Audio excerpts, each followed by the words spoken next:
Welcome everybody to Rolling with Story again. We are here with another hypothetical. I've just shook my whole desk. Whoa! Today we are going to be talking about Freaky Friday, the old noughties. Is that what they call them? Naughties. Noughties film. We all know it. Well, people our age definitely know it. Yeah. And we were posed this question by a producer. How would you do that in a campaign? Would you do that in a campaign? I'm guessing we're talking body swapping today. Yes. So, Sam, have you ever attempted this? If you haven't, what would you do? Over to you. Okay, so this is how I would attempt the Freaky Friday. Okay. Okay. In person. Okay. Printed character sheets, switch character sheets. Easy. It becomes very annoying if people have digital sheets and some people have physical sheets and you're playing online. That would be very, very difficult. Okay.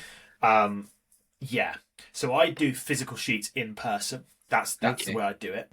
So would you tell them that beforehand? Would you be like, okay, everybody, for today's session, I want everybody to print off your sheet. No reason. Do you know what I do? I'd say, right, guys, what I really like is can everyone just print their sheets because I just want to check AC and hit points and stuff and like saving throws so I can kind of scale my bosses and then I'd sneakily look at everyone's sheets and then swap them. Nice. Yeah. So nice. I wouldn't tell them because I think that takes away from the surprise of it. I think that could be quite fun.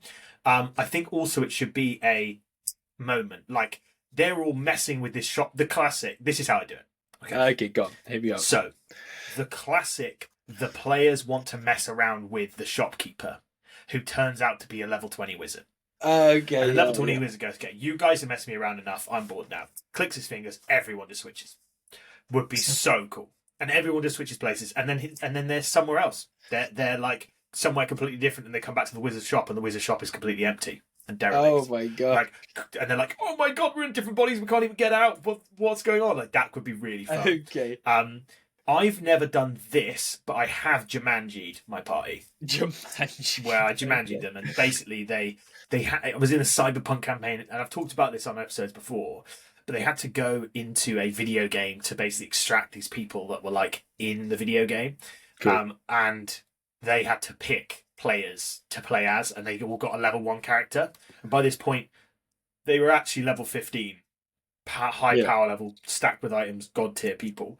And I gave them level 1, like little rubbish characters, which is really funny. And then the wizard was playing the barbarian. Did they get to pick? I let them pick for the Jumanji. Okay. I let them pick for the Jumanji, and it was really easy because I literally just used the D&D level 1 character like template characters. Cool. Yeah. So I just had them, and I was like, "Easy. Here's the link. Everybody, pick one of these. Cool. Sound." Cool. But what was really cool about that is they were role playing their character, playing a character. Okay. Yeah. Which was really funny, and it was like a level of meta that was just really quite funny, and I really enjoyed it. That does sound great. I'd love to see people like trying to wrap their head around that. Like, it was funny. I'm a character playing character. Yeah. Amazing. Yeah. But in the Freaky Friday situation that you had before, where it was the click, how would you choose what to give to people? Would you let them choose, or would you dish out who is who? I'd roll dice. Oh, fate, I think I'd randomize. I'd fully randomize it. I'd be like, okay, number 1, 2, 3, 4, 5, roll the dice, and you can't have your own. We're not doing that. So okay. if you get your own number, we rolled in it. Or I just go, okay, everybody, what you're going to do is can everybody just roll? Can everyone just roll a d6, please? Okay. He clicks his fingers. Everyone roll a d6. Okay, cool. Cool. There's right. You roll the same number, so could you guys just roll again and then see who gets any different numbers? Okay, sick. Okay, so you've all got different ones. That's great. Yeah. Cool. Yeah. And then I'd go, everybody switch characters with those people. Yeah. And they'd be like, what? Okay. What? Which would be really, really fun. I would not do it for very long. That's the one limitation I'd say. Interesting. Because how long and why? I do 1, maybe 2 episode. Okay. I think people want to play their character. Yes. And people want to explore their story, and won't mind the novelty of it for 1 or 2 episodes. But I think after that, it becomes a bit of a drag. Yes. I think it will become a bit of a drag. Yeah. I just had I had a thought just now as we were speaking, and I was like, this could be a really interesting boss mechanic where you do like legendary action click fingers and everybody shifts their character sheets to the left, and you can do it like every couple of like. Oh my bits. God! You just go like, okay, again, everyone shifts to the left. And That everyone's would just be playing mad. like random characters and having to like learn a new character on the fly, and then you can keep it to just a boss, couldn't you? So you wouldn't have to like leave it out. It wouldn't have to be multiple episodes, but you could have it like someone just goes, okay, everyone swaps. That would be very cool. And okay, well, now I'm a wizard. Okay, what do I do? You're like, oh, now I'm the monk. Okay, that would be sick. That could be quite interesting and like give people a kind of shock. I think that would be very, very cool. Yeah. This slightly goes away from the Freaky Friday thing, but I think cool boss mechanics things. Matt Colville talks about a really cool boss mechanic idea he had, which was when you're facing off against Vecna. Mm-hmm. You know, you guys are god tier by that point. You can kill Vecna. Like, you have the potential to kill Vecna. But Vecna is Vecna, so he's going to be doing some stuff before you even get there. Yeah. And one of the coolest ideas he had is he was like, well, Vecna has been watching you. And actually, by the time you reach there, the first thing you say at the boss fight is you say, okay, so this spell doesn't exist anymore.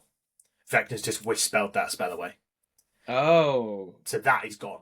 Because he's spent time doing a ritual before you've even had a combat, and he's just wished it away.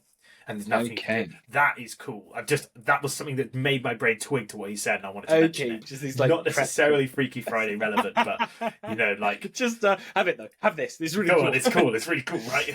I was thinking as well, like this kind of Freaky Friday element. You could have it as a backstory of a character as well. Imagine being a character, and you're like. The character is a noble hero, but really you've been body swapped, and like the character inside this noble hero is like a peasant or something. Oh my god! And your character thing is like, okay, I'm just trying desperately so for no one to find out that I'm not actually Belivar the Brave. I'm Bernard from the farm, and I've been like witch spelled into this like noble hero. That would be insane. My whole character thing is like, that's sick. Yeah, actually. I remember the Battle of Dalambar, I was there, yes, noble and strong. And you're just like, oh god.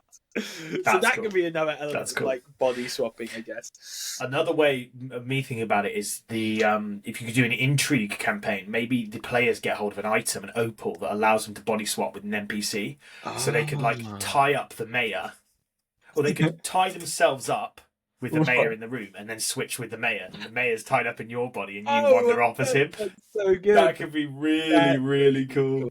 Like you kind of like yourself with like 4 steps. Yeah. But like with funky steps, because you are that person. Yeah. And I'm like, okay, what happens if you like die? So you die in the body of the mayor, right? So because the mayor's weak, the mayor just dies, and now you get to play the mayor, but in the body of your own character. And that's you now. That's you. The mayor. You are the mayor. You've been trapped by this. That would be mad. Level 10 like druid, and you can just turn into eagles and stuff now. And you're like, oh my god! Now when we're talking about that, I see that there's like quite a lot you could do. There's a lot you could do with bosses, character creation, weird spells that you can kind of pull off, items.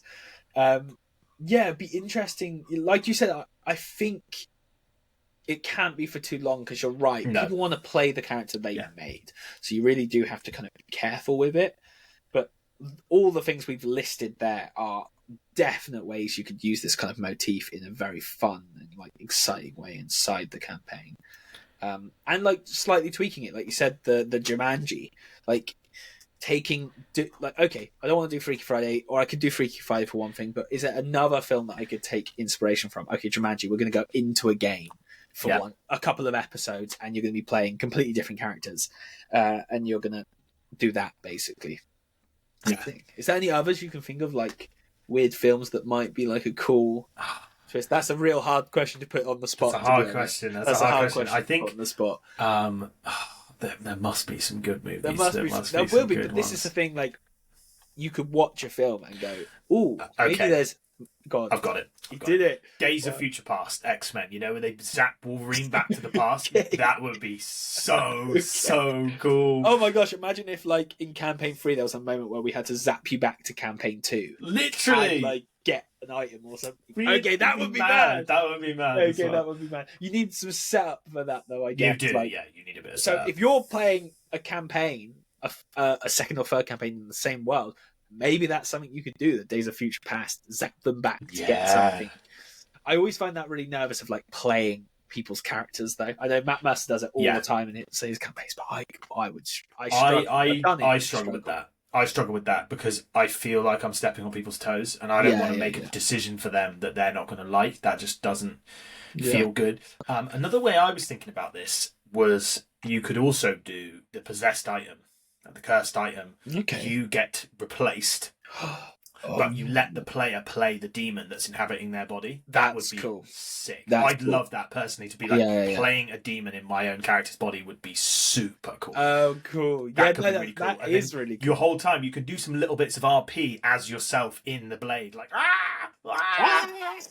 and then you're like, okay, that's cool. That could be really fun. Yeah. So like a Freaky Friday, but with like a possession type thing, almost. Yeah. Yeah, that would be fun, to be honest. I think that's very because I don't know how I would feel about that. I would maybe struggle. Maybe I don't know. Maybe to play the demon. I'd be like, oh, but my character wouldn't want to be trapped with a sword. Like, do you know what I mean? Like, I think temporary. That would be like a 1 episode thing, and you could even do something really crazy. You could do. I'm just thinking about it. You could do something really crazy, where you could be like, you make the switch, and then you say to the person, you say, right, come in the secret chat, like we do in Discord. Come in the secret chat. You go, we're going to go in the other room, and go, hey, look, this is going to be very temporary. Okay, have fun with it.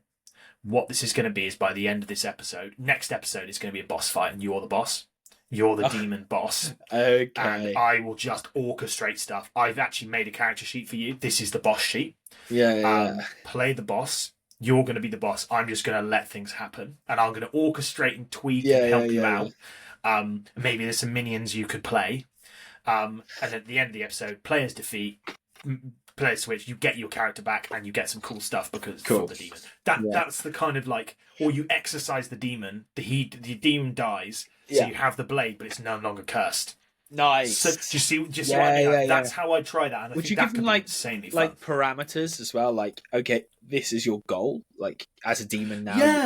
You could definitely do Discord, or you need to really like. You don't want to reveal yourself, but you need to get this item off this person or something like that. I'd give them a little bit. I wouldn't leave them high and dry. Like just make up some demon stuff. Like I'd say this is their goal. This is their goal. This is what they wanted. You could also have drip fed this stuff with the cursed item already, because they didn't have to possess switch straight away. It could be they've had the cursed item for a month of gameplay, 4 episodes. The demon's been dripping things, dripping words, and then finally it goes zap. They switch. Cool. You play the boss. I personally, if you turn around to me and said, by the way, you're going to be playing a demon for this episode. Next episode, you're going to play the boss. I would literally be like, this is the coolest thing I've ever done. I can't wait to do this. I can't wait. This is going to be insane. That would be really fun. That takes a lot of trust. Yes. Because as a DM, to relinquish control for a boss fight is a dangerous thing. I definitely wouldn't let them play the boss. You wouldn't let them play the boss. I think I would, but you would. But I what think would about you do as a DM? Would you just sit there and watch it? No, what I'd do is they'd play the boss mechanic, they'd roll the dice, they'd make certain decisions. I'd play lots of minions. So I'd play minions. So I wouldn't be doing nothing. I'd be doing stuff. Rolling some dice. Maybe there's some like layer effects you could be running. Could be quite fun. Maybe it's not a mega long boss fight. Maybe I do. Maybe you take phase 1, I take phase 2. Yeah. I don't know. Yeah, phase 1 could be them fighting a possessed version of the character, and then phase 2, the demon comes out. Exactly. And then they get the character back, and you play the demon. Something like that. That could be. That's a cool one, actually. Everyone really wants to fight each other in D&D anyway. Like that is a thing. Like, it's always under the surface. People are like, my wizard could beat your barbarian, and my barbarian could beat your wizard. So like, let them beat the monkeys out of each other for a while, and then awesome. So that's loads of things you can do with the motif of body swapping and Freaky Friday. I love that. Is there anything else you have, Sam? Any ideas that come to your mind? I think that's it. I think we've covered all bases there. I think that's been I really enjoyed that. Yeah, that's good. I think some that's cool a really ideas. Good motif to really cool ideas. Let us know what you want what you would do. Are there any other films you'd emulate? How would you play the Freaky Friday? Is it a magic hat that they put on and then everyone switches? I don't know. Yeah. Is it musical chairs and the last person just gets zapped out of their character and then they get replaced? I don't know. Let us know. Like, comment, subscribe, share, and as always, keep on rolling. Keep on rolling, guys.